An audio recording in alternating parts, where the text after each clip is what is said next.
Dan, good morning. How are you today? Doing well. How about you guys? We're doing good. We're doing all right. And, I mean, obviously not all the news coming out of the weekend was great. We'll talk about that game. But you lose DJ Reed for now, the possibility of no Terrion Arnold. How does that affect your defense? And who are you leaning on to step up in their absence? Well, anytime you lose players that have really helped you up to this point, very dependable players, somebody like Reed, and then even with TA, what he's been doing for us, it can have an effect. But that's also why we have a 53-man roster and we have the 16 on practice squad. And look, this isn't our first rodeo. So next man steps up. We can't miss a beat. We'll adjust. We'll make sure that we help our guys out.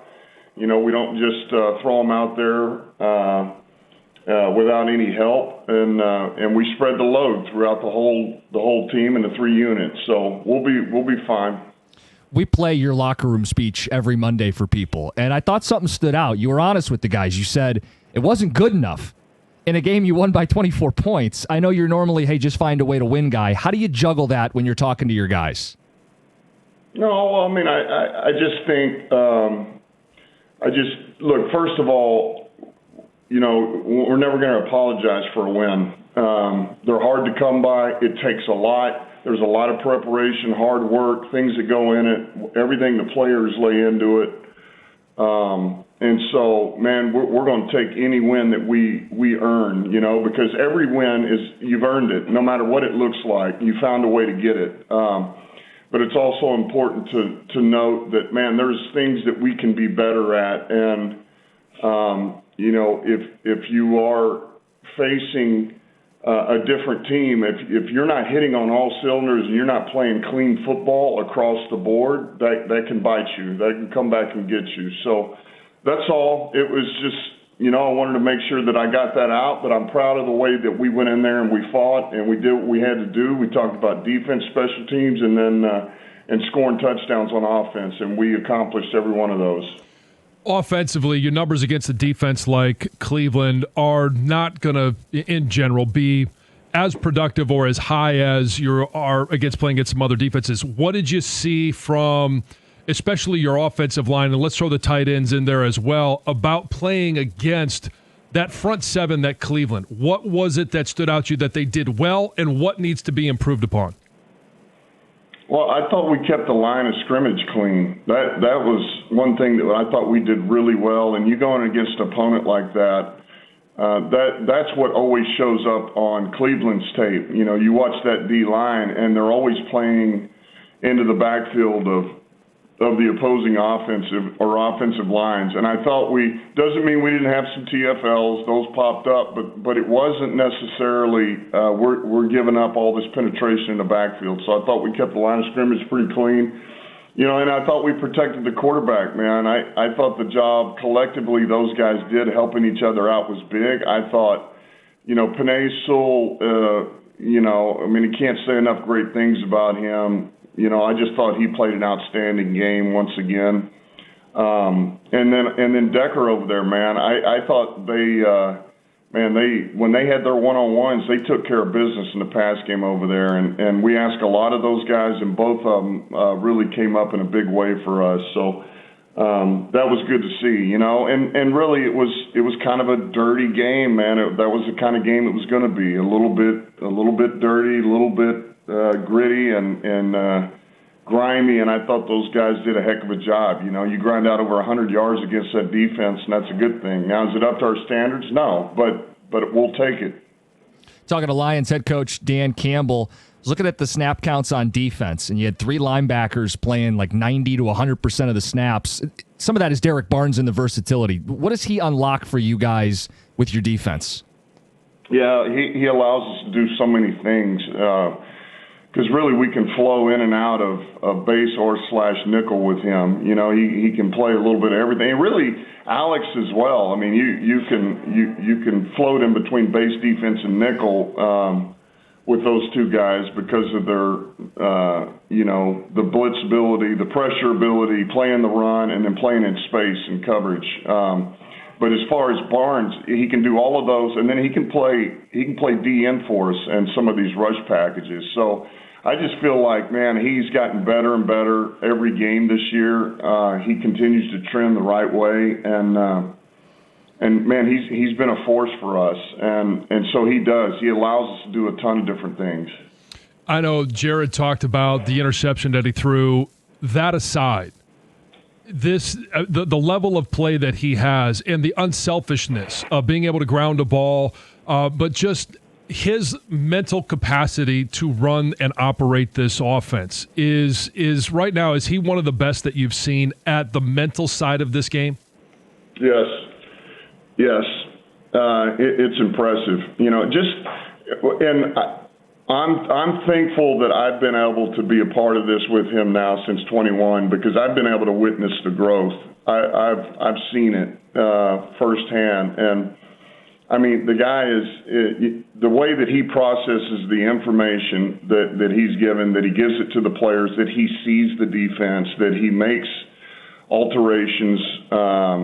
He audibles into things to get us in a perfect play. I mean, it really is now having like a coach, running your offense. He's out there on the field, and that's what we've stepped into with him and what he's done, which that's a credit to him, man. He works through it. He wants to freaking make corrections. He wants to be perfect. He wants to know the why. He wants to know, how can I be better? What is a better check here? What is the right thing to do? And he just continues to learn and grow, and here we go, man. I mean, he's in the prime of his career. He's played for a number of years, and he continues to get better. He continues to learn, and I mean, that's the essence of what we do in this league, man. Whether you're a player or a coach, you should always keep trying to learn and grow and get better. That's where he's at, man. And then the accuracy that he has goes, is icing on the cake. I mean, you can run this offense and you can make the throws he can make. It's just, I'm glad we got him. I can tell you that. Does he have more of an edge to him this season? Like, I know yesterday he was asked about, does this prove any questions about the offense? He said, no, keep the questions coming. Like, he seems to be a little feistier now. I think we've all been feisty for 3 or 4 years now. So no, I don't feel like he's any more feisty than normal. He's competitive, Last year it was all about, and I know we just talked about the injuries in the secondary. Last year it was all about the injuries up front. I know at some point you're going to start the clock on Alim McNeel. He mentioned a couple of weeks ago that he was 93, 94% ready to go. When do you start that clock, and how is the progress that you've seen for him? What are you hearing? When might you start that clock? Well, Mac, the other day I was talking to him, and he said, Coach, when I'm 94.6% ready, you tell me, I'll let you go, man, and you guys can put me out there. And I said, all right. So yesterday he said, Coach, I'm 94.6% ready to get after this. So I said, all right, well, let's start his clock. So that's what we're going to do. I don't know how he knows his body that well, but he does. So where do you get these percentages from? Where does he? Dude, he's unbelievable, this guy. Listen, he's been trending the right way, and it's been us being conservative with him, making sure that we're smart about this. The guy's put in the work. I mean, he's looked phenomenal. Really, we were talking about, Fish and those guys were talking about in August how good the guy looked, and that he may be ahead of schedule. It's just this thing's taken off, and his strength is really good in the knee, and that's the biggest thing, is getting the strength and flexibility back in the knee, and he got that pretty quick. Because of the work that he put into it. And so it's just been about, man, let's make sure we're smart with this, that we reach that minimum threshold as to, okay, man, we know this thing is healed, it's ready, the flexibility's right, the strength is right, he can protect himself and produce. And so he's there, we feel like. I think there's a player that I don't know that we asked you about in the preseason, and I don't think we've asked you about it since the season started, and it'll be great to get Alim McNeel back, but describe to us what you're seeing from Tyreek Williams as a rookie up front and the job he has done to this point in the season. Well, he's gone about his business. it's been quiet production, and what I mean by that, I mean that in a good way. You know, he's another one of these guys that does so many things that maybe not everybody sees. Like, you can't move the guy in the run game. You know, between he and Reeder, you're not moving those guys. But he does a ton. He's got really good feet. He plays with leverage, strong hands, and man, he can bottle up the freaking runs, man. And then he's got sneaky push in the middle. He can get an edge and push. And in the pass game, play action pass, some of those. And so he's been a guy that, man, he continues to get better. And there again, you don't always see it in the stats, but he's doing so much that's helping all these other guys with their stats. And that's what this game's about. That's what defense is about. It's the unselfishness, and he has to do a lot of this dirty work, and he's doing a damn good job with it. Going back to Aleem just for a second, it's a 21-day window, so would it be safe to say you guys are trying to get him back before the bye week then? Yeah, I mean, I think we're going to see if we can do that and how comfortable he is. Really, so much of it is about what does he look like, how does he feel? Right. I think it would be nice to try to do that if we could, but we're not going to, say for sure, like, all right, this is when you're playing. There's no doubt about it. Let's just see where he's at. And then the last thing I wanted to ask you about is you guys don't have these letdown spots. Like, Cincinnati did not look good last night. You guys don't overlook opponents. Where does that come from? I know you talked about it's hard for these guys to escape social media, but you've got a resilient group. Where does that come from? It's our guys, it's our players.